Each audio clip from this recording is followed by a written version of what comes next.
Yang ngefans sama Ultraman itu semuanya bocil, man. Hah? Kamu tidak percaya? Bocil kamu itu. Nanti dulu lah ya. Assalamualaikum guys, dan kembali di dalam channel Amir Tisatsu. Jangan lupa like, komen dan juga subscribe seperti biasa. Okey, jadi ini masa awal tu kan aku cakap yang fans Ultraman ini semuanya bocil kah? Bocil itu bermaksud budak-budak, dan sebenarnya fans daripada Ultraman ini bukan sekadar budak-budak sahaja, tetapi ada orang remaja sampai kan orang dewasa pun tengok cerita Ultraman tau. Tetapi kenapa ramai cakap kalau menjadi fans kepada Ultraman, kita punya pemikiran macam budak-budak? Ya, kita bocil kah ini?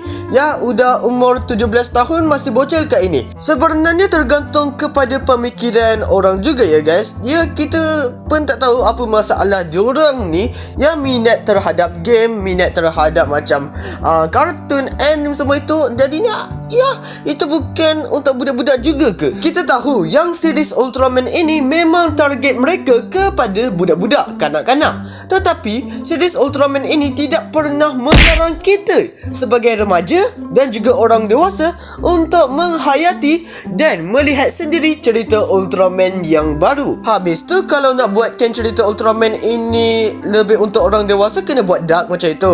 Kena nampak darah lah, lepas tu kena ada adegan yang pelik-pelik lah, lepas tu elemen LG pelik-pelik lah kan dalam cerita itu. Itu barunya cerita orang dewasa. Hai Syai, aku tak tahulah kenapa pola pemikiran orang macam mana ya, tak matang macam inilah ya. Kamen Rider, Super Sentai, Power Ranger ke Ultraman ke Marvel ke DC ke, semua orang boleh layan ya guys, tetapi bergantung dari segi pola pemikiran mereka sendiri. Okey, apa sebabnya fans daripada Ultraman lah, Kamen Rider lah, Power Ranger lah, apalah kan yang berkaitan dengan cerita kartun ke, selalu macam diejek. Ramai budak-budak yang melihat cerita ini kan tak berfikiran matang lagi lah kan. Jadinya diorang ni memperdebatkan lah, aku ni karakter ni, akulah Ultraman Mavis ni, akulah yang otak ini, korang tak boleh ambil benda ni. sekali tiba-tiba nak gaduh tentang hal yang tak bermanfaat lah. Lepas tu tiba-tiba nak gaduh tentang, boleh katakan karakter yang tak betul pun, fiction je. Tapi ya, disebabkan perkara itu mahu dijadikan pergaduhan. Ya, aku pun pernah mengalami hal yang macam ini masa aku kecil. Masa aku kecil pun aku ingatkan aku ni ya terpilih menjadi Ultraman ke, lepas tu layak menjadi Kamen Rider ke kan. Ayo, terfikir pula kisah silam yang agak memalukan lah ya. Tapi ya, kalau kita semakin besar, mestilah kita semakin matang. Jangan tak matang pula ya guys. Disebabkan itulah ya, kalau kita mahu layan cerita itu, layan sahaja secara santai. Kalau nak mengkritik, kalau nak memberikan pendapat yang positif, cakap sahajalah.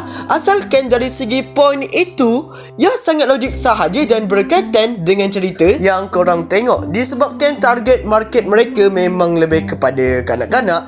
Disebabkan itu ramai orang dewasa, orang remaja macam aku ya. Ada juga kawan-kawan aku yang berfikir cerita ni hanya untuk budak-budak, dan sesiapa yang tengok cerita itu tidak berfikiran matang. Aku rasa diorang punya otak tu kena buka, bersihkan dulu, lepas tu baru boleh cakap apa itu fikiran matang. Adakah berdasarkan daripada cerita yang kita tengok? Sebenarnya tidak. Sebenarnya hal itu adalah daripada diri kita sendiri. Yep, kalau diri kita dah cukup matang, takkanlah kita tak nak tengok cerita yang boleh menghiburkan kita.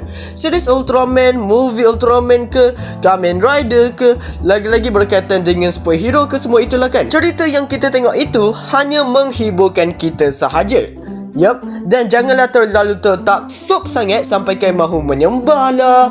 Itu bagi aku dah terlalu macam mana, teruk sangat lah ya. Sampaikan kat sini pun, wish, ni betul ni, wish aku kena ikut ajaran ini ni, wish kau ni dah sesat ke mana dek. Jadinya untuk anak-anak, adik-adik semua lah ya, kalau nak tengok cerita Ultraman ke, Kamen Rider ke, ya aku tahu korang belum matang lagi, tapi jangan tertaksub sangat lah ya. Jangan sampaikan nak tolong Ultraman sangat, TV korang terus pecah, lepas tu mak korang terus hantar korang kat rumah anak yatim ya.